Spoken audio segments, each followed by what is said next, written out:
Hey, good morning. I'm Patricia Murphy. It's Monday. This is Seattle Now.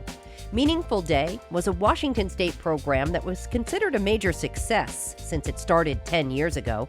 It provided outings, workshops, and other enriching activities for about 1,000 people with intellectual and developmental disabilities.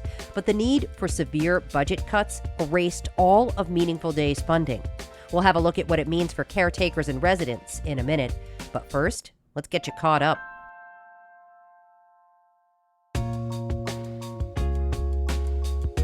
A visual barrier at Seattle's Denny Blaine Park has gone up. The fencing is part of a court-approved city plan to divide the park into two sections, clothing required and clothing optional. The barrier comes after a group of residents sued the city, claiming there were illegal acts taking place at the park, like drug use and lewd activity. The city's plan also includes increased patrols by park rangers. The U.S. Justice Department has closed its civil rights review into the death of Manuel Ellis. Ellis died in 2020 while being restrained by 3 Tacoma police officers. All 3 were eventually acquitted of murder. U.S. Attorney Tessa Gorman initiated a review of the case after the verdict came down.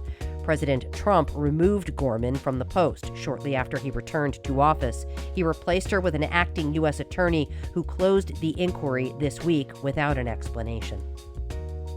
And downtown Seattle is seeing an increase in worker foot traffic. The Downtown Seattle Association reports July foot traffic was up 7% from a year ago. Still, the number of workers downtown is only 66% of pre-pandemic levels.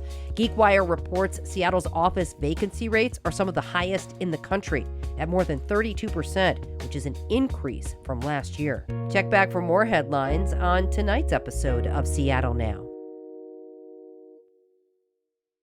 Washington state passed a new budget in May that both raised taxes and cut spending to account for a $16 billion budget shortfall. One of the programs on the chopping block, Meaningful Day. Meaningful Day has been around for about a decade. It provides activities for clients in adult family homes who have intellectual or developmental disabilities. They have about 1,000 clients and an $85 million budget. That budget's now gone, and both clients and caretakers are worried about what comes next. Laurel Demkovich has been reporting on this. She covers state politics for Cascade PBS. She's here now. Hey, Laurel, thanks a lot for taking the time. Yeah, thank you for having me. Let's start by helping listeners understand what an adult family home is, who lives there, and what is it for? An adult family home is a smaller, normally like a single family home where adults, often with disabilities, live and are cared for 24/7.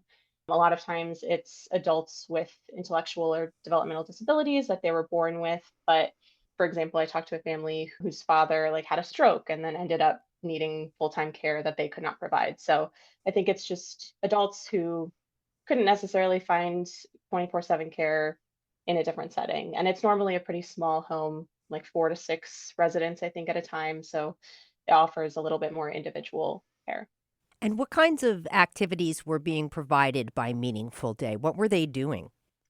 Yeah, so I think it really varied, but it could be anything from, music or dance classes or physical activity or going shopping. Or I talked to a caregiver who would take some of her residents to get pedicures like once a month. I also talked to folks who would use it to go see movies or just ways to get out into the community and to do activities that they couldn't necessarily get in their home. But it does also include activities that are brought to them, like I said, like musicians or classes that are offered in the home. It sounds like these are people who normally would not be able to get out on their own to do things like this. Yeah, I think one of the benefits of this program is the caretaker is often going with them on these activities. So it's not just sending them on a bus somewhere to go out in the community. It's actually having someone there who understands their needs and can take care of them as well in the community. Let's talk a little bit about what it means for clients and caregivers to have an organization like Meaningful Day planning these kinds of activities and outings. It's definitely really enriching, I think, to the residents' lives to have these activities. They're not just isolated, if you will, in their home. This kind of gives them opportunities to get out in the community or to have other activities to look forward to. It sounds like this is a pretty important part of people's day. Yeah, definitely. I mean, it is in the name, meaningful day, right? So I think that's kind of the point is that it gives some meaning to folks' days. They're not just kind of sitting around. And some that I talked to when I was like, "Oh, what do you think you're going to be, missing without this?" said, "Oh, I'm going to be bored. I'm going to be sad. I'm not going to be able to go see a movie or, do some of these things that really bring them a lot of joy." From your reporting, Laurel, what did you learn about short term and long term issues that caretakers are most concerned about now that this enrichment program, Meaningful Day, is going away? I think just boredom, they're sitting at home, they're isolated, which can lead to some challenging behaviors. I think over time, a lot of times, some of these folks have activities or things to look forward to. They might behave better and then kind of avoid some of the challenges that caregivers might experience otherwise. One caregiver that I talked to mentioned that he had just started taking part in this program about 2 years ago, I think. And before that, he would often resort to, sometimes sending folks to the hospital or to other places to get care that he felt he himself could not, manage on his own. But then when he started taking part in Meaningful Day, a lot of those behaviors went away and he noticed that he didn't have to do that as much. So I think that's a long-term concern for some of these folks is that these behaviors are just going to worsen and there could be long-term issues for both of them.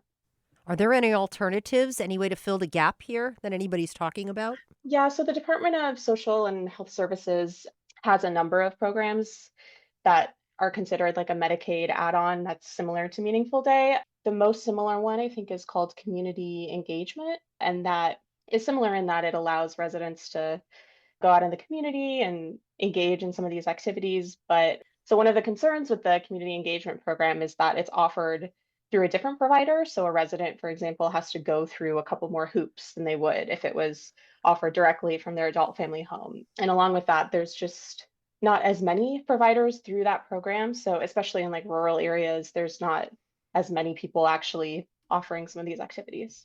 We started out this conversation by talking about the budget shortfall. The state has to figure out how to raise more money, cut programs, or some combination of both to make things work. How should we be thinking about Meaningful Day in that context? Yeah, that's a good question. So, like you said, the state is in a very difficult fiscal situation right now. This is not the only thing that was cut. I think they made about $3 billion in cuts over the next 2 years. So there's a ton of programs that are seeing, similar things like this. And I don't know, it's hard to say whether this is something that's a priority for legislators, especially given all of the other programs and things that they've had to cut. And as we go into the next legislative session in the next couple of years, like things are only going to get worse financially. So I can't imagine that something like this would rise to the occasion of getting more money in the future. But, it's hard to say. That was Laurel Demkovich, politics reporter for Cascade PBS. Bob Schroeder, the executive director for the Adult Family Home Council, doesn't know what will happen with the funding, but he says it won't be gone without a fight. We have sued the state. The legislature made this cut to Meaningful Day, even though it was included in our collective bargaining agreement. In the meantime, Schroeder says residents and caretakers are trying to find activities to fill the days. What they're doing right now is to try and look for free services. Is there a library opportunity that we can take advantage of? But challenge with that is how many times can you go to the library and how meaningful is that? We have individual residents who are saying, I don't want to go to the library again. You took me there yesterday. We can understand that, you and I. We want variety in our day. One of the things that we're also seeing as a direct impact is individuals being very confused. Why is this change happening to me? Why is this service that I've relied on no longer available to me? That's frustrating for us to understand. I can imagine for an individual who's relied on this program for their ability to access public services. Schroeder says Meaningful Day's impact goes beyond facilitating day trips and managing challenging behaviors. It goes back to the promise of Olmsted, which is the Supreme Court case, which said it's the right of individuals to be included in society regardless of their disability. And that type of service, community inclusion, we're losing that opportunity to allow individuals to live the same life you and I have, to be included in society like you and I are.